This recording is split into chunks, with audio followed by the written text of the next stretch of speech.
Hello, how you all are? Must be nice, right? So today I am going to share you how you are going to prepare for GS in Hindi, right? So I am going to share the important things so you can note down, and very soon we are going to start to write, as I have already told you earlier, that we are going to start to write something on the board also, so that the things are going to be convenient for you to understand, right? So today, how you are going to prepare for UPSC GS paper in Hindi, for especially for Hindi medium students who all resides in UP, Bihar and all. For them especially it is going to help a lot.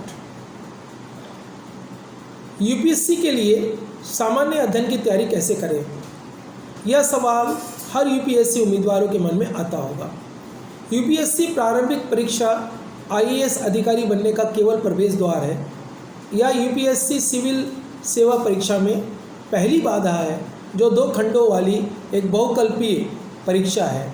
सामान्य अध्ययन, जिसे हम कहते हैं GS, और सीएसएटी, जिसे हम कहते हैं सिविल सेवा योग्यता परीक्षा।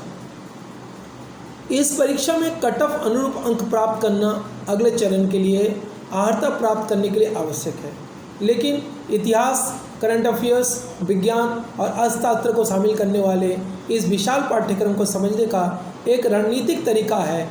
इसका रहस्य पाठ्यक्रम के भीतर छिपे पैटर्न की पहचान करने और प्रभावी ढंग से अध्ययन करने के लिए विभिन्न विश्वसनीय संसाधनों का उपयोग करने में निहित है। इस परीक्षा में निपटने का एक छिपा हुआ और वैज्ञानिक तरीका है। यूपीएससी के लिए सामान्य अध्ययन की तैयारी कैसे करें, इस लेख में इस विस्तार से हम देखेंगे कि आपको थोड़ा ध्यान देना है इस वीडियो को, कि प्रारंभिक परीक्षा के लिए यूपीएससी सामान्य अध्ययन की तैयारी हमें कैसे करनी है। करेक्ट। यूपीएससी की जो प्रारंभिक परीक्षा होती है, जिसमें सामान्य अध्ययन पेपर 1 और पेपर 2 होता है, उसकी जो मुख्य बिंदु है उसके ऊपर हम लोग पहले चर्चा करेंगे। इससे पहले कि हम यूपीएससी प्रारंभिक परीक्षा के लिए सामान्य अध्ययन की तैयारी की रणनीति को शेयर करें, सबसे पहले हम देखेंगे कि परीक्षा को पहले से हमें समझना ज़रूरी है। सभी प्रश्न जो इसमें होते हैं बहुकल्पीय प्रश्न, एमसीक्यूज होते हैं, आपको पता होगा। दूसरा, प्रश्न पाठ्यक्रम में सूचीबद्ध विभिन्न विषयों के बारे में आपके ज्ञान का परीक्षण होगा। तीसरा, यूपीएससी प्रारंभिक परीक्षा जीएस पेपर में 100 प्रश्न होते हैं और ये 2 घंटे का होता है। समय भी आप जान लें, कितने प्रश्न होते हैं वो भी जान लें। सभी गलत उत्तरों के लिए नकारात्मक अंकन होगा, ध्यान रखिएगा। इसका मतलब यह है कि प्रत्येक प्रश्न के 4 विकल्प होंगे, जिसमें से एक सही होगा। यदि आपको कोई विकल्प नहीं चुनते हैं, तो प्रश्नों को खाली छोड़ देते हैं, तो कोई अंक आपका नहीं काटा जाएगा। इसके बारे में ध्यान दीजिएगा। यदि आपका उत्तर गलत होगा तो 1/3 अंक काट लिए जाएंगे। उसके बाद आपको यथासंभव अधिक से अधिक अंक प्राप्त करने का प्रयास करना पड़ेगा, क्योंकि आमतौर पर कम से कम 60% अंक आवश्यक होते हैं। यदि आप कट ऑफ से ऊपर अंक नहीं लाते हैं तो आपको पूरी परीक्षा में अयोग्य घोषित कर दिया जाएगा, अर्थात आपका खेल खत्म हो जाएगा। यदि आप कट ऑफ से ऊपर अंक लाते हैं तो इससे आईएएस परीक्षा में आपकी रैंकिंग या सफलता पर कोई असर नहीं पड़ेगा। ये बात को ध्यान से सुनिएगा। यदि आप कट ऑफ से ऊपर अंक लाते हैं तो इससे भी आईएएस परीक्षा में आपकी रैंकिंग या सफलता पर कोई असर नहीं पड़ेगा। अब जो याद रखने वाली बात है, यूपीएससी परीक्षा आपकी स्मृति में मजबूत जानकारी की मात्रा के बजाय आपकी अंतर्दृष्टि और बुद्धिमत्ता की परीक्षा है, ये ध्यान दीजिएगा। अब आपको ये देखना है कि हम अगर यूपीएससी की तैयारी कर रहे हैं तो हम सामान्य अध्ययन की तैयारी कैसे करें। जैसे मैंने आपसे कहा था कि कॉन्सेप्ट आपको मैं बहुत सारे टर्म्स एंड टर्मिनोलॉजी के बारे में बताऊंगा कि कैसे क्या करना है, किस तरह से आप करें उसको। यूपीएससी के लिए सामान्य अध्ययन की तैयारी आप कैसे करेंगे। यूपीएससी प्रारंभिक परीक्षा अभ्यर्थियों के लिए एक चुनौती होती है। सबसे पहले ये जान लेना जरूरी है, आपको मेंस परीक्षा में चयन के लिए लाखों छात्रों की कड़ी प्रतिस्पर्धा में सफल होना होगा। दूसरे, प्रारंभिक परीक्षा के लिए विशाल पाठ्यक्रम उम्मीदवारों के लिए एक चुनौती होती है। किसी भी परीक्षा में बैठने से पहले पाठ्यक्रम और महत्वपूर्ण विषयों को कवर करने के लिए एक ठोस तैयारी रणनीति बनाना महत्वपूर्ण होगा। यूपीएससी के जीएस पेपर के लिए व्यापक शोध और एक अच्छी तैयारी रणनीति एक साथ बहुत आगे तक जाती है। कई किताबें और अध्ययन सामग्री परीक्षा की तैयारी में मदद कर सकती है। प्रारंभिक परीक्षा के लिए यूपीएससी सामान्य अध्ययन पेपर के लिए यहाँ कुछ चुनौतियाँ, कुछ तैयारी युक्तियाँ दी गई हैं।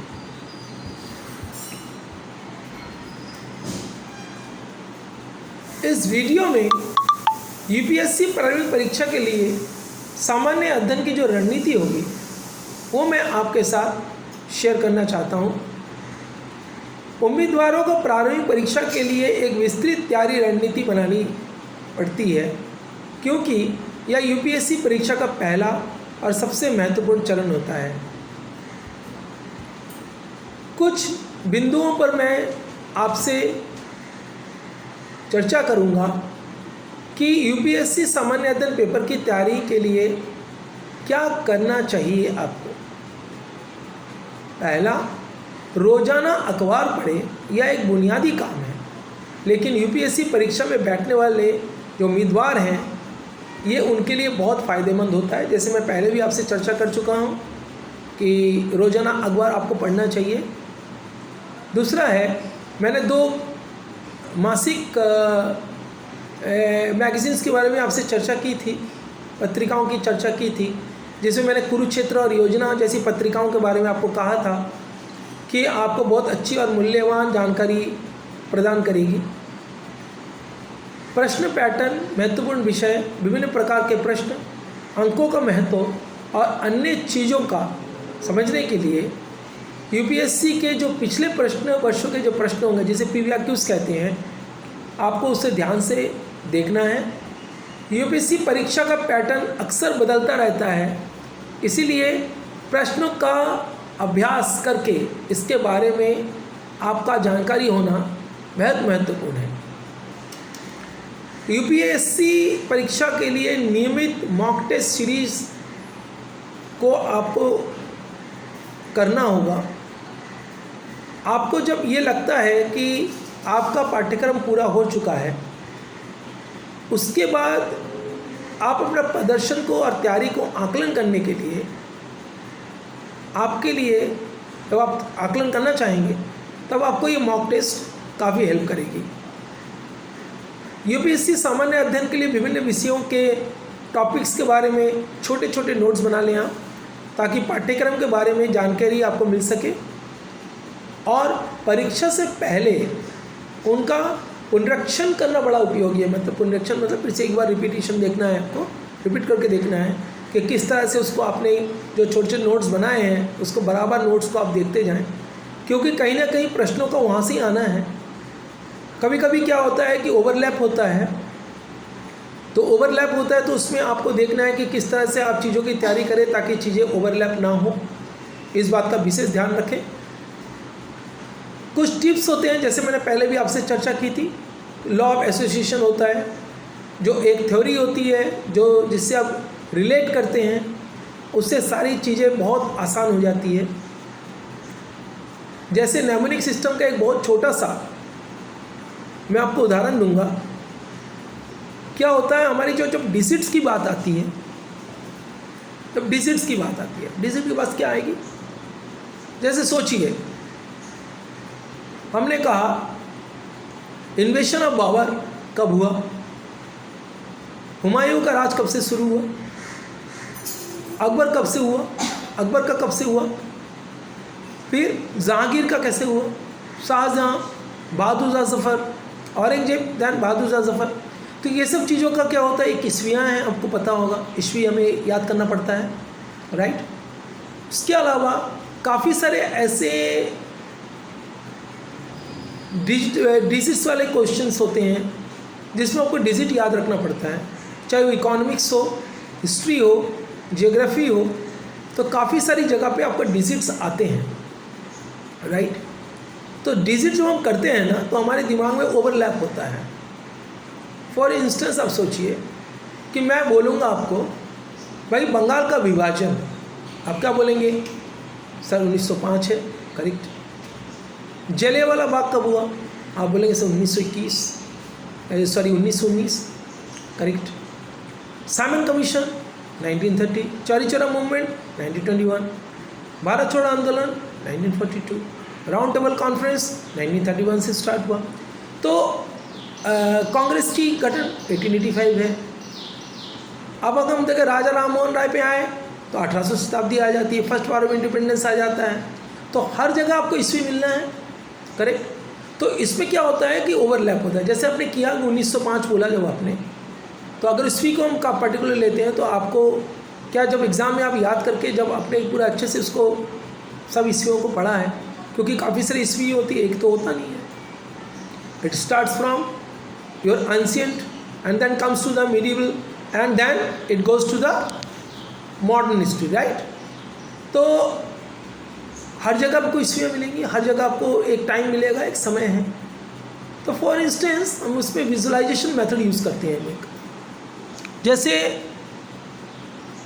कहते हैं कि आप कोई शब्द को जोड़ो, 1 सन है, 2 शू है, 3 ट्री है, 4 डोर है, 5 नाइफ है, 6 को विक्स ले लीजिए टैबलेट, 7 को हेवन देख लीजिए, 8 को प्लेट, मिलता जुलता शब्द है, 9 वाइन है, 10 हैन है, करेक्ट, 11 वैन है, 12 सेल्फ है, 13 अनऑस्पिशियस नंबर, 13 को हम कहीं ना कहीं अशुभ नंबर मानते हैं, 14 जो है 14 वर्ष के लिए राम भगवान वनवास गए थे, 15 अगस्त है, 16 को हम मानते हैं कि एक बड़ा सुनहरा एक वर्ष होता है हमारा, जिसे हम कभी कभी स्वीट 16 के नाम से जानते हैं। 17 को हम स्ट्रीट लैम्प बोलते हैं क्योंकि 17 का जो 7 होता है वो स्ट्रीट लैम्प जैसा लगता है। 18 को हम स्पेक्टिकल बोलते हैं क्योंकि उसका जो 8 होता है वो चश्मे जैसा होता है। 19 को हम लॉलीपॉप बोलते हैं क्योंकि 9 जो होता है वो लॉलीपॉप जैसा लगता है। और 20 को हम बड़ा ही फन रूप से हम सोचते हैं कि एक हमारी आंटी है, काफ़ी हेल्दी है, तो उसको हम बोल सकते हैं कि 20 इज़ फैट आंटी, राइट। सो इस तरह की चीज़ें कॉन्सेप्ट होती है, राइट। अब आपने क्या किया, जैसे एक एग्जांपल मैं आपको दूंगा कि अगर आप देखते हैं कि 1905 ओवरलैप नहीं होगा अभी, 1905 है, Lord Curzon governor general, and if I से जनरल डायर ने 1919 में जलियांवाला बाग मैसेकर हुआ था। So at the time of ordering, अब 1919 है, तो आप क्या होता है, जनरली क्या होता है हमारा, क्योंकि हम चूँकि ढेरों सारी चीज़ें याद करते हैं तो हमें याद नहीं होता, तो ये याद रखने का एक कॉन्सेप्ट दे रहा हूँ मैं, इसे काफ़ी सारे मैं टर्मिनोलॉजी दूंगा आपको, तो आप ये सोच सकते हैं, विजुलाइज कर सकते हैं। क्योंकि देखिए विजुलाइजेशन याद क्या होता है पता है आपको, आपके क्लास में सोचिए बहुत सारे मित्र हैं, एक पार्टी हुई, पार्टी में जैसे स्कूल का ही सोचिए एक फंक्शन हुआ, फंक्शन में बहुत सारे लोग अलग अलग ड्रेस पहन के आते हैं, राइट। उसमें एक ऑकवर्ड चीज़ सोचिए, आपका एक दोस्त है जो, आप लोग सब सोचिए फुल पैंट पहन के आए हैं, ट्राउज़र पहन के आए हैं, वो एक हाफ पैंट पहन के अगर आ जाता है, सॉरी सोच लीजिए, विजुअलाइजेशन है ये, तो वो चीज़ आपको याद रहेगी, because that is the most awkward event. तो कोई भी चीज़ जो अनफेमिलियर होती है, ऑकवर्ड होती है, वो हमें याद रहती है। आपको बहुत खूबसूरत सपने भले याद ना हो, पर एक बुरा सपना आप देख लोगे काफ़ी दिन तक याद रहता है, कोई बुरा अनुभव हमें काफ़ी दिन तक हमें याद रहता है। तो कोई भी चीज़ जो अगली हो, अनफेमिलियर हो, ऑकवर्ड हो, हमें बहुत लंबे समय तक याद रहती है। और that is the point of the visualization, as you know. जब वो विजुअलाइज करें तो ऑकवर्ड सेंस में करें। अब बड़ा फन लगेगा कि 2 लॉलीपॉप, 90, जनरल डायर उस समय 2 लॉलीपॉप खा रहे थे, चलिए, तो आप जलियांवाला बाग में ऐसा करें, 2 लॉलीपॉप मीन्स 90 नहीं। अब ना 18 तारीख को परेशान करेगी, ना 1917 परेशान करेगी, ना 1920 परेशान करेगी। क्योंकि आपने उसको देख लिया। तो ये बड़ा मेथड अच्छा होता है जिसमें आप बड़ा अच्छे से विजुलाइज कर सकते हैं। जैसे कि सोचिए कि अगर आप मैच देखते हो, मैच सब देखते हैं, क्रिकेट मैच सब देखते हैं, आपको इंडिविजुअल कैसे स्कोर याद हो जाता है, सचिन ने इतना बनाया, आपके सौरभ गांगुली ने इतना बनाया, विराट कोहली ने इतना बनाया, कैसे याद हो जाता है। जबकि वही चीज़ मैं अगर बोलूँ क्रोमोसोम नंबर याद करने, आप नहीं कर सकोगे, मैं लिख के दे सकता हूँ, आप ओवरलैप होगा आपका। क्योंकि वो जो मैच था ना, सबसे पहली बात तो कि इंटरेस्ट है, इंटरेस्ट होना ज़रूरी है, पढ़ाई में भी हर चीज़ में इंटरेस्ट होना ज़रूरी है, करेक्ट। तो इंटरेस्ट होना ज़रूरी है, पढ़ाई में इंटरेस्ट होना ज़रूरी है, उसमें इंटरेस्ट है प्लस आप उसको देख रहे हो। बोला जाता है कि हमारी जो आई की मेमोरी है, हमारी ईयर्स की मेमोरी से 20 टाइम्स शार्पर है। तो जब हम पढ़ते हैं तो हमारा कान सुनता है, ब्रेन हमारा उसको कीप करता है, हम उसको देखते नहीं हैं। पर आप मैच को देख रहे हो, डिजिट्स को देख रहे हो कि सचिन ने इतना बनाया, विराट कोहली ने इतना बनाया, इमीडिएटली आपको लर्न हो जाता है। अगर मैं बोलूँ विराट कोहली ने 98 बनाया, अगर मैं गलती से बोल दूँ, आपको पता है 98 बनाया, मैं गलती से बोल दूँ 97, तो आप चिल्ला उठोगे, because you are confident that that much of run is secured by Sachin Tendulkar. He has secured this much. He has scored this much of number, right? So why? This is because you visualize that. आपने उस चीज़ को देखा. तो कोई भी चीज़ को हम देखते हैं, जैसे हमने यहाँ पर क्या किया आपको हमने साइकोलॉजिकली हमने दिखाया 2 लॉलीपॉप. विजुलाइज कीजिए, बड़ा अजीब सा लग रहा होगा कि जिसने इतना बड़ा मैसेकर कर दिया और 2 लॉलीपॉप खा रहा है, थोड़ा ऑकवर्ड है. और आपको याद हो गया जीवन भर के लिए. आपको मैं रात को 2 बजे भी उठा के पूछूंगा तो आप बोल दोगे तुरंत 1990. तो ये विजुअलाइजेशन मेथड, इसको हर चीज़ में आप कर सकते हो, not only in issues on number, you can do with the point. जैसे आपने बहुत सारे पॉइंट्स आप पढ़ रहे हो, सोचो काफ़ी सारे पॉइंट्स होते हैं, आपको भी पता होगा, हेड पॉइंट्स काफ़ी सारे होते हैं. तो आप कुछ मत करो, उसको आप किसी भी चीज़ के साथ रिलेट कर दो. जैसे पॉइंट नंबर 1 हमने देखा, मेरे पास एक चेयर है, चेयर के साथ बड़ा ऑकवर्डली उसको रिलेट करो. पॉइंट नंबर 2 टेबल के साथ ऑकवर्डली इसको रिलेट करो. हाँ, उसके साथ वो रिलेट होना चाहिए, बड़ा ज़रूरी है.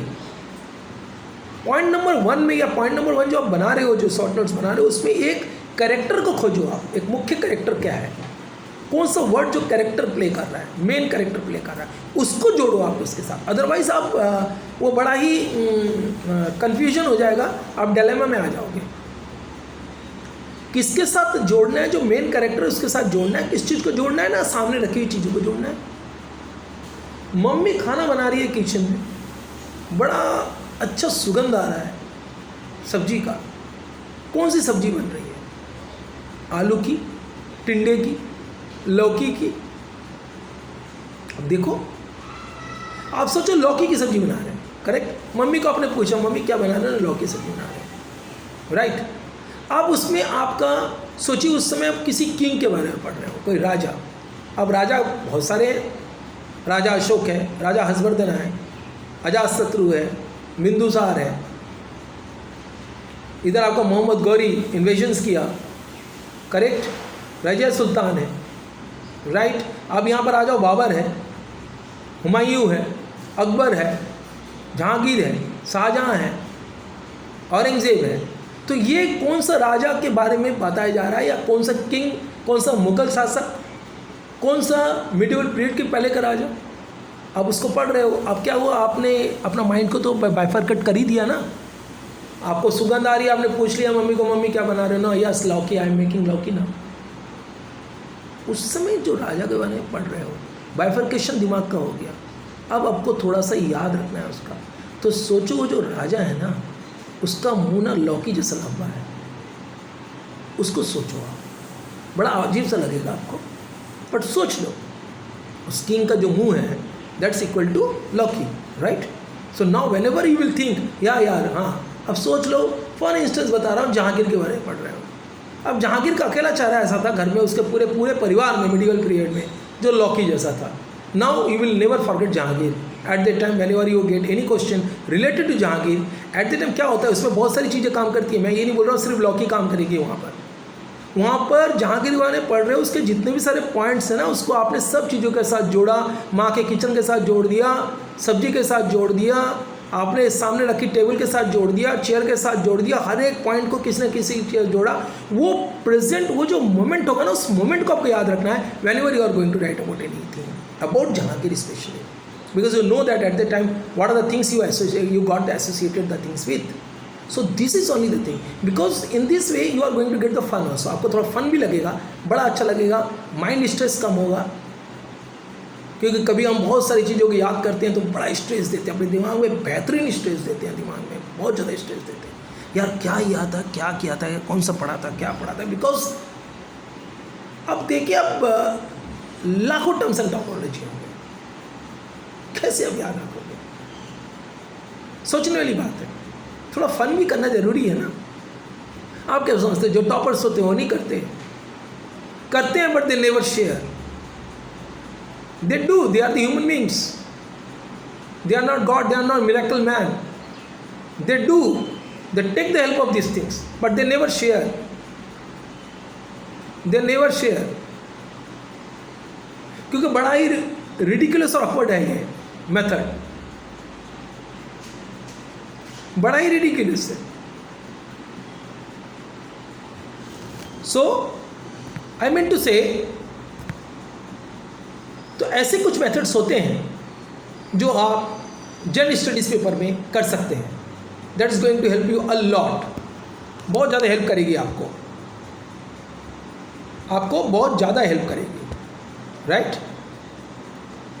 तो अब मैं आपको बोलना चाहूँगा कि आप इसमें चरण दर चरण आप कैसे स्टेप बाय स्टेप आप इसको कैसे करें in my next video, right. So if you are going to like this video please subscribe it, very important. So I am going to give very interesting thing how you can learn the GS paper, how you are going to complete the GS paper within a short span of time. As I already told you 7 papers of GS, यानी पूरा अगर IAS बनना है आपको IAS में जाना है, IPS में जाना है, सिविल सर्विस क्रैक करनी है, GS plays a pivotal role and unconventional syllabus, तो आप इसको ध्यान रखिएगा, correct. So we are going to meet you in my second video, right? Thank you very much for listening me out.